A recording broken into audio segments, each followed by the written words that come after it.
Hi students, good morning all of you, and this is the occasion of 5th September.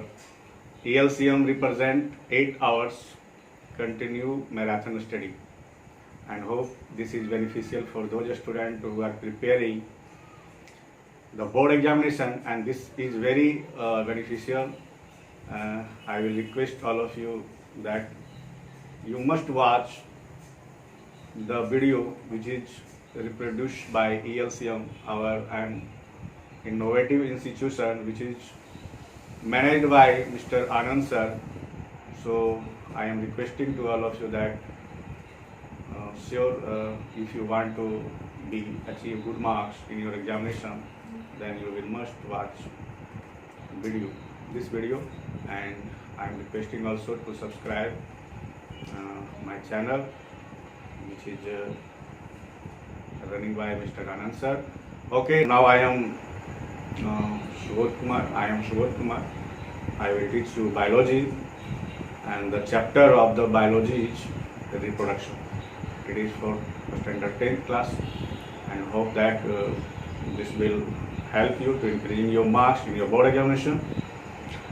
Now I will start the topic, the reproduction. First of all, I will describe that body reproduction. Simply word reproduction. Here is, we can say that means there is an existence of organism, and production means to create a new things, create a new individual, and it is clear from the word that why it is said reproduction.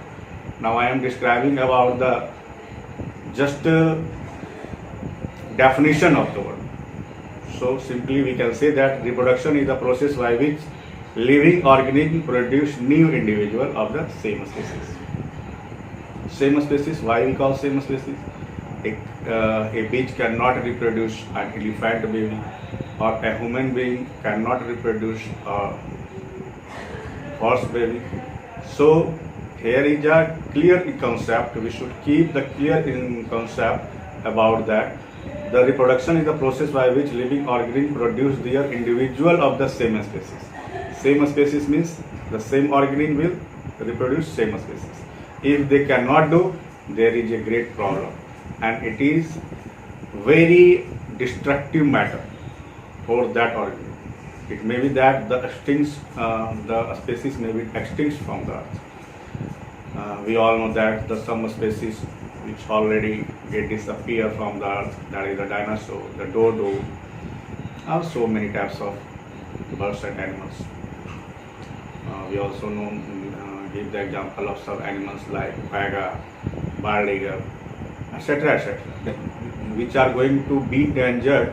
That means they are in endangering stage or be extinct. So it is very important to and living organism should reproduce through their different types of method. I will describe what types of reproduction is. Now it is one important thing that why reproduction is very important. As we know that as a human being or any living organism, there are a lot of necessities, there are a lot of requirement to survive on the earth of any species. We can take some examples. That means we can say that what is the character of the living organism. First we describe that what is the character of living organism. Just living organism grow. Living species made up of cells. Living species respire. Living species get developed and able to produce. Living species excrete. Living species stimulate. There are a lot of processes, there are a lot of activities which is the indication that the living organism perform a lot of activity to existence and maintain their ratio and their species on the earth. That's why it is arising a question about that, why reproduction is important. So I am shortly giving answer that reproduction is necessary for the survival and increase in the population of a species. If organisms do not reproduce, their population decrease and a species will get extinct. That means they completely disappear from the earth. That's why it is very necessary for the living organism, and nature have provided this activity individually, not only the human beings but also all kinds of organisms. All kinds of organisms, they know when they get mature, they perform this activity to maintain their races, maintain their species. Now, when they reproduce their own kind, but especially we will say about that why in human beings, especially in human beings, they do not create carbon copies of themselves. Why? The answer is very simple, that it is the not produce identical copies of their young ones due to the presence of DNA. It is the important component of the DNA for our body, for our reproduction process. The DNA, which is the full form, is deoxyribonucleic acid. It is the molecules in the chromosome in the nucleus is responsible for the transfer of characters from the parent to the offspring. And during reproduction, the reproductive cell produce 2 copies of the DNA. Here, I emphasize the word 2 copies of the DNA. 1 copy for the male and 1 copy for the female. So here we are saying that the 2 copies of the DNA we separate into 2 different cells, 2 separate cells, and the DNA copy will be similar but not identical. Why they not identical? Because one which we get from the male and one which we get from female. That's why we can say that there is no any identical chances. So the new individual have slightly variation from their parents, and this is the basis for variation and evolution of new species. And that's why we can say that the same parent have not identical child. There is some little variation completely. Even we can see that when they reproduce twins in their life, which we will find that there is no any identical identity, same to same identity. There is a little difference between them. That's why it is very important among the organisms that they do not create 2 carbon copies of themselves. Now this is also important because if they produce carbon copies, it may create some problem like for identification and for different kinds of they suffer similar types of disease also. That's why the nature have just identify this and create not same copies of their offspring when they reproduce by their parent. Now, importance of variation. Here is a simple topic that why the importance of variation is necessary for the living beings. That means the importance of variation, why they differ, why they should be different. I want to explaining this word, why the importance of variation is necessary in living beings. I am giving a simple example. This is the rainy day, and we often see in our areas, in our surrounding, in our society that many places stagnant water is there. And stagnant water is very harmful for us. Why? Because it is the safe breeding place for mosquitoes. And mosquitoes often reproduce eggs in this stagnant water or polluted water. And in this water, their larvae get hatching and they become young. They become young mosquitoes, and we all know that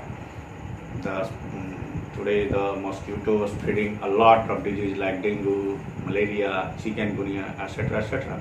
This is a very fatal disease for all of us, especially for human beings. But what do you have you observed that some mosquitoes have no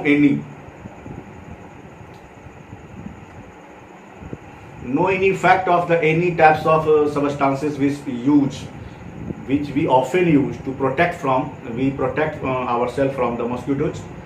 We just use as a vapor form good night Coil form many types of coil, odomos, and incense stick, which is known as agarbatti, etc., etc. But what we find? We find that some mosquito have no any effect of these all of these accessories. Why? Because in their genes some variations have developed which save them from these types of accessories.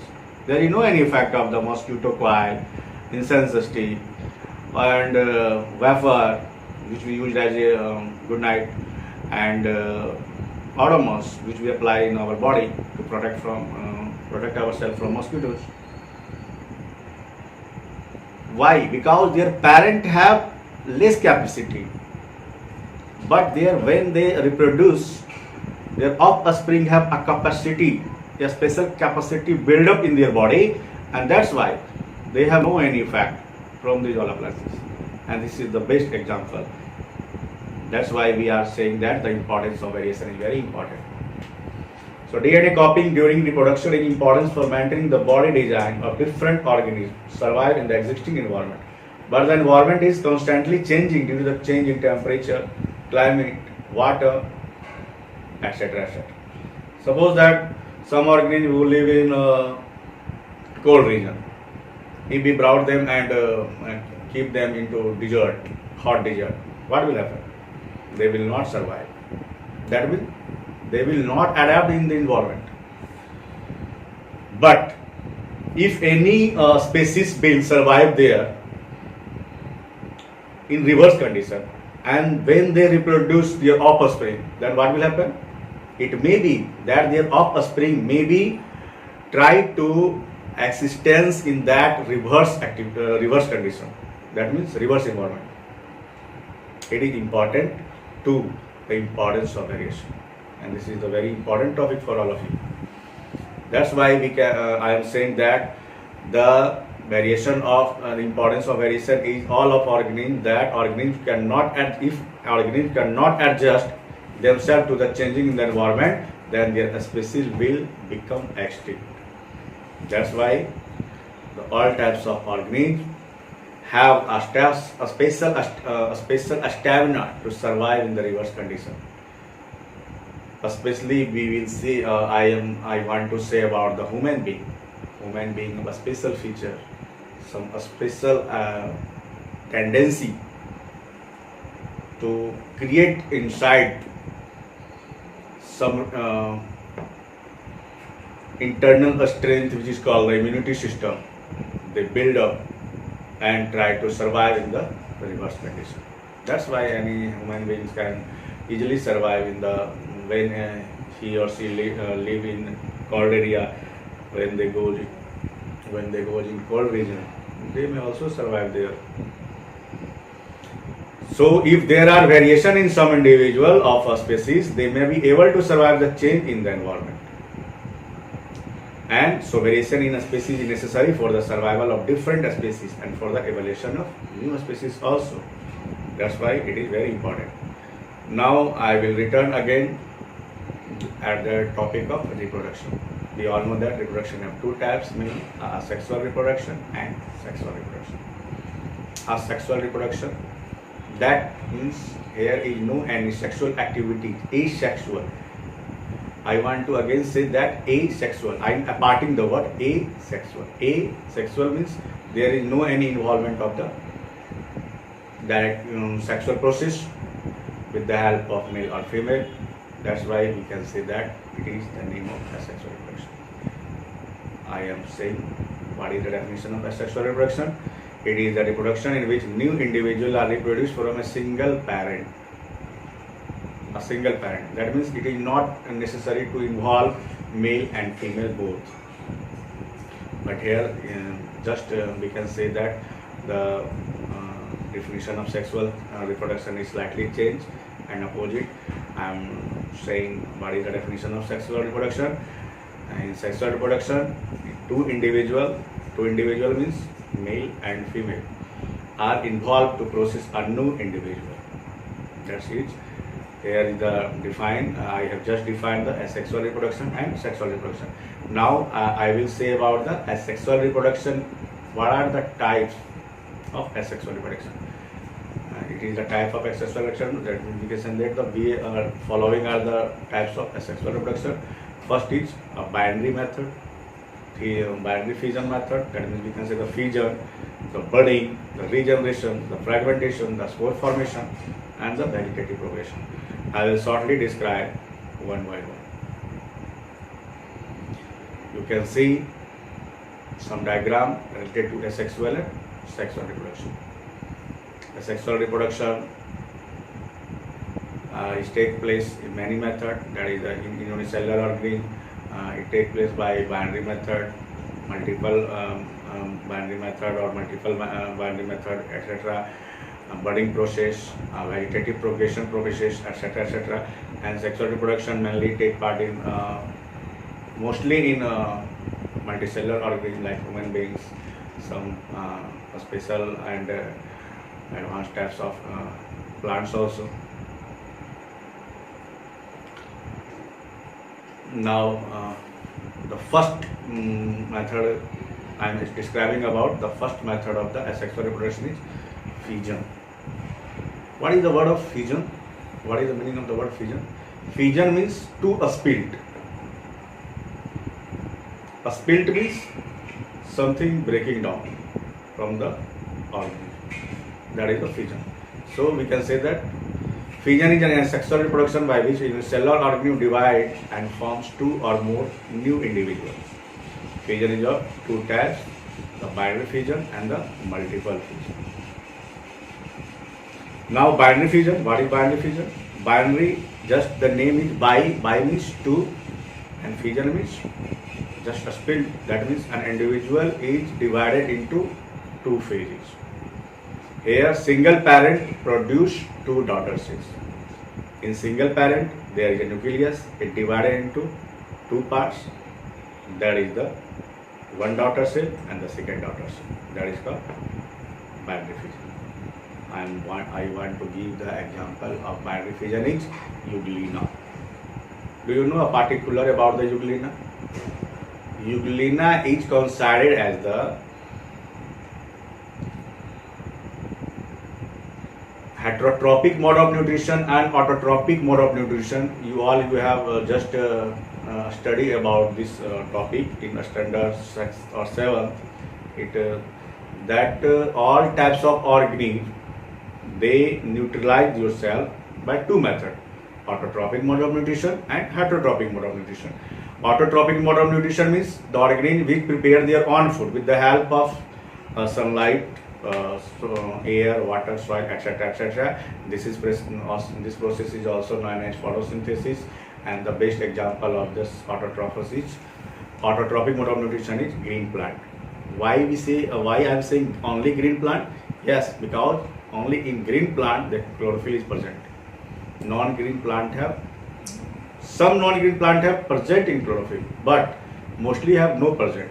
That's why I am only giving example autotrophic mode of nutrition only performing green plant. And the heterotrophic mode of nutrition. Heterotrophic mode of nutrition had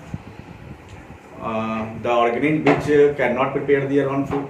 They depend on other for their food. That is called heterotrophic mode of nutrition. So I want to say that the Euglena is an organism which perform both mode of nutrition. That means autotrophic mode of nutrition and heterotrophic mode of nutrition. All you have just studied in the standard 6 or 7. Hope that you will heard about this. And yes, I want to just return the topic of binary fission. Binary fission take place in Euglena, Paramecium, amoeba, etc., etc. Binary fission have three types: longitudinal binary fission, transverse binary fission, and irregular binary fission, and one more, and that is the oblique binary fission. I am giving some examples. These four types of binary fission. The first longitudinal binary fission is just I am giving example Euglena. Transverse binary fission, just I want to give the example of Paramecium. Irregular binary fission, I want to just give the example of amoeba. And oblique binary fission, it is take place in Ceratium. It is an organism which have reproduction is take place through the oblique binary fission method. And in multiple fission, multiple fission, I am just giving the example of Plasmodium. Plasmodium, you can all heard that it is a protozoan. It belongs to protozoan, which mosquito has belongs, and we all know that female Anopheles mosquito is responsible for malaria disease. Let's now the next sexual reproduction types is budding. Budding, as we know, budding is only the just it is in the name that budding means it is developed from bud, any organism which in this method a bud-like projection is formed on the body of the organism, and the bud then develops into a new individual. It then separates from the parent and forms an independent individual. Example, in this budding, Hydra yeast also is a best example which take production in budding method. I am describing that in Hydra, a bud is produced. After that, it bud become mature, and after then it bending and apart from their parent cells. In this way, in Hydra, budding a sexual method is take place, and then now next stage budding process is also take place in yeast, which is very important for some making beverage like item, Italy, etc. etc. In yeast, we all know that here is a bud is produced, and after bud it is starting to apart from their parent cell, and then again it modify into two individual. Now the next term is the regeneration. We can say that regeneration is take place in planaria. In planaria, if we cut into three parts, all the three parts become individual. So here the word regeneration, that means re and generate, again regenerate. In this method, the part of body, if the organism is cut or broken, can develop into two new individuals. In Hydra, in planaria, starfish, etc. are the best example of the regeneration and sexual reproduction. If any part of the starfish or Hydra is broken down or cutting down from this original body, all the broken down bodies develop into a new individuals. Now, fragmentation method. Fragmentation method is the sexual. It is also a type of asexual reproduction which takes place in a Spirogyra. I want to define the word fragmentation. So fragmentation is a type of asexual reproduction in which an organism simply breaks in individual pieces at maturity. That means when they become well mature, well developed. These individual small pieces then grow to form a new organism. And the best example of the fragmentation method is which takes place in organisms like a Spirogyra.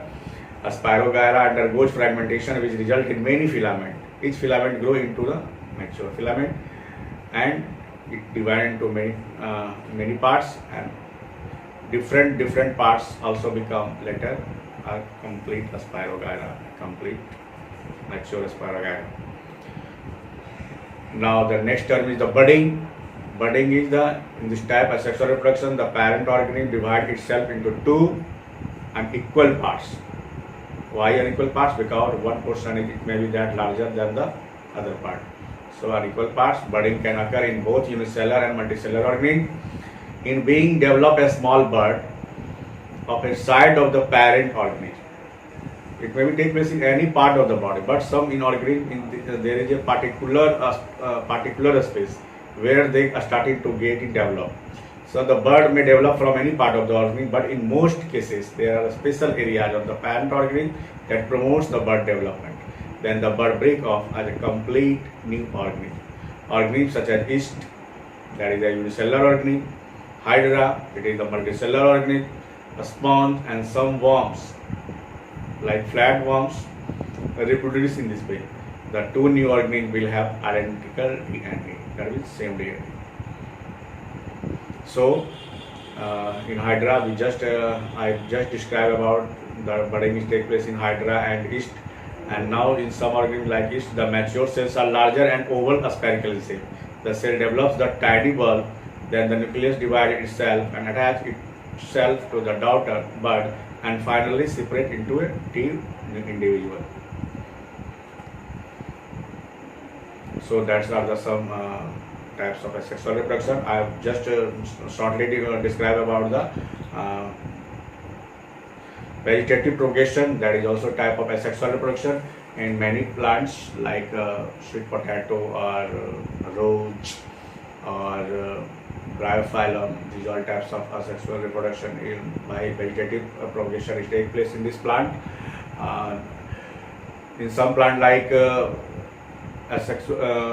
vegetative reproduction, in this method just we will apply that some method like grafting or cutting process, etc. In rose we often see that you have just cut the two pieces of rose, and when it planted in the suitable area, then the both or any portion which we cut from the parent plant, it may be grow and develop into a new rose plant. Grafting in jasmine, we will often see that this method we will apply in the plant. Some plants just like bryophyllum has reproduced through leaf. So these are all the types of method which we often see in this vegetative propagation types. Now the next term is the sexual reproduction. Before that I have just described that asexual reproduction. Now I am talking about sexual reproduction. First, what is the sexual reproduction? In sexual reproduction, that means it involves the production of male and female gamete and form to a zygote, then it creates a new embryo, and that's sexual reproduction. We can say that in this sexual reproduction the male and female both have produced in this method. Here I am saying about the sexual reproduction is take place in plant, and especially I am taking about the hibiscus plant, China rose. So flowering plant, it is a flowering plant, and all we know that it is the involvement in the production of male and female gamete which have first I am talking about the parts of the plant, parts of the flower. We all know that flower is the sex organ for the plant, and flower has four parts, mainly four parts. The first part is called sepal, second is called petal, third is called androecium, and fourth is called gynoecium. Now I am just shortly describe part by one by one. The first is the which is green in color and protect the flower before blooming, and this part is called the sepal. Sepal is the first cycle, that means we can say that the first whorl of the flower. It is mostly in green in color and protect the flower before blooming. Second whorl is the petal, and it is the most attractive part of the flower. We all have seen a lot of colorful flower, but the most colorful part of the flower which often we see, and that is the petal. It has brilliant color and also responsible for attraction all types of create attraction all types of insects. That means we can say that it is very attractive part of the flower, and we often fascinated from this part. Now the third part is the stamen, which is I just tell that androecium. It is the third part and male part of the flower. It has two parts, anther and the filament. Anther has the round shaped structure which produce pollen grains.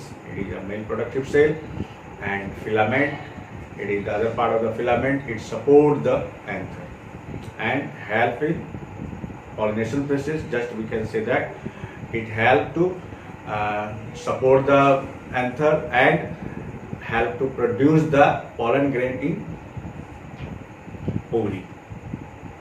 Now the fourth and the last part of the flower is the carpel. It is also known as the pistil or gynoecium. It is the fourth word of the flower, and here has three parts. That means we can I can say that pistil has three parts: the stigma, the style, and the ovary. Stigma, style, and ovary. The three parts have different function. A stigma just receive the pollen grain. The style help to supporting that and reach the pollen grain in ovary, and after finally when the male reproductive cell, which is known as the nectar, which is known as the pollen grains, it reaches in ovary, that in turn into ovule, and finally the formation of embryo take place, and all the sepal, petal, stamen, etc. has strictly destroyed itself and is turned into a mature fruits.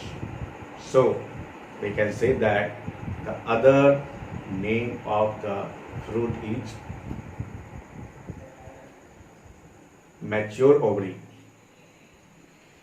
So this is the shortly I have just described about the reproductive part of the plant.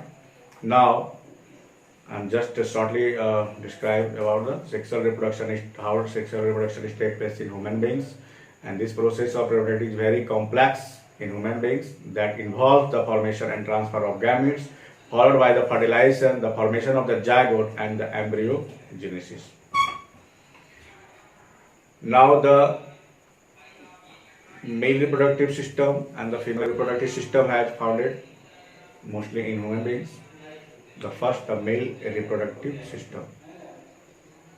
It is three types: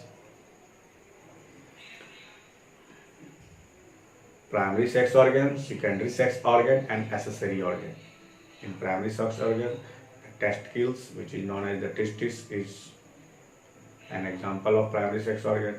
The secondary sex organ, the scrotum, vasa deferens, etc. are the part of etc. is the example of the secondary sex organ, and the accessory sex organ have accessory glands just like Cowper's gland or prostate gland, seminal vesicle, etc. etc. Then I will say about the first sexual organ is the testicles. Testicles, which is also known as the testis, it is a pair of oval shaped organs and masked in a pouch that is called a scrotum. They are responsible for the production of sperms and the male hormone, which is known as the testosterone. Now next point and next is that means the next male reproductive system is the scrotum. What is the scrotum? It is a sac-like organ. Sac, just a small thalli, sac-like organ that hangs below the penis and behind it. It is the house of the testicle or testis and the maintain a temperature that is required for the production of a sperm by it. Now next, the vas deferens. Yes, I am saying some important fact about the scrotum is that in human beings, a scrotum is found in outer side of the body, but in elephant, a scrotum is found inside the body. There is some particular fact about that. So it is situated in infant. A scrotum is situated inside the body, and in human being, a scrotum is situated outside of the body. Now, vast difference. The sperm produced in testes are stored in a tube called the epididymis. Here, the sperm get matured and passed to urethra through the muscular tube, which is called the vas deferens. Here, it is a particular fact that for the formation of a sperm, there is a very need about the temperature.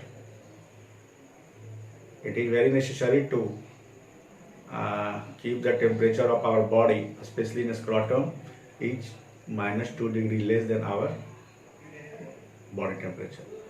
And in human being, we all know that 98.6 degree Fahrenheit is temperature is found in a healthy person, but in scrotum, -2 degrees is less than the actual body temperature. That's why in this temperature, in this subcold temperature, semen is formed healthy and motile. Now accessory glands like the seminal vesicle, prostate gland, and Copper's gland. These all are the accessory gland. Accessory means helpful gland, which help the primary sex organ and secondary sex organ. That's why we can say that accessory sex organs are very helpful for not only the protective for the sperm, but also it is also helpful for ejaculation of the sperm. So these three glands are very important for formation and ejaculation of the sperm. The secretion from the three glands mix to form a fluid which is known as the semen, and semen nourishes the sperm, increase the volume and help in lubricants. That means mucilaginous lubricants, चिकनाहट प्रदान करता है. Now the next an important part of the male reproductive system is the penis. It is a cylindrical tube which serves as both a reproductive organ and an excretory organ. It delivers a sperm into the vagina during sexual intercourse. That's why penis is very important for both the process. It is take part in reproduction, and it is also take part in the make out of the urine from our body. So it is an excretory organ. We can say that penis is work as like excretory organ also. Now I'm just saying that the female reproductive system. The female reproductive system is active before, during, and after fertilization. As well, it consists of the following parts. The first is a pair of ovaries. Ovaries produce some ovum in them, and they also produce a female hormone called estrogen. The first is testosterone, and here it is produced by the male sex organ, that is called testis. And the second, in female, the estrogen hormone is reproduced by female sex organ. Now next part is the fallopian tube, which is known as the oviduct. Oviduct, ovi means ovary is produced, and duct means the small hole. That's why oviduct is called. They are the site of fertilization. They connect ovaries with the uterus. And uterus, what is the uterus? It is the place where embryo grow and find all types of nourishment and get developed. So the uterus is the site of development for the embryo.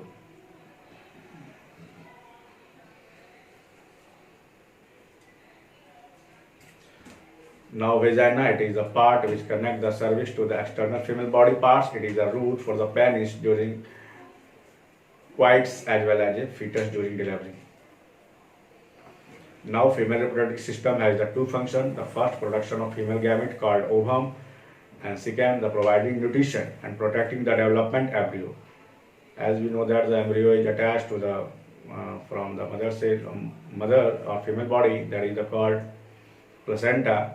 All types of nourishment the embryo is get from this placenta, and then it complete development take place. After the about 9 months, it is ejaculated from the uterus, and now it is individual body. So providing nutrition and production development embryo during puberty, eggs in the ovaries start to mature. One of the ovaries release the mature ovum in ovary at 28 to 30 days, and it is called the ovulation days for the female. After that, when they conjugate with a sperm, it change into embryo, and if it not fertilized, it is not able to fertilize with male reproductive cell, that is a sperm, it is again destroyed and prepare itself this area for new incubation period. Now a simple topic that after I want to describe about the sex determination. We all know that today in modern area, very educated person often blame to the female that she is the responsible for take birth for girl or boys. But we all know that the responsible for birth of male or female, that means boy or girl, it is depend on the male, not female, because the last two pairs of the chromosome, we have known that there are 46 chromosomes are found in human beings, that is the 23 pairs, and the last two pairs of the chromosome is known as the sex chromosome, and in male there is a XY chromosome found, and in the female the XX chromosome is found. When the XX is meet, it create and build up a female child, and when X and Y create, it will form male child. So we often blame for the female that she not produce a girl child or a male child, but originally it is depend on male chromosome that male can produce only Y or girl.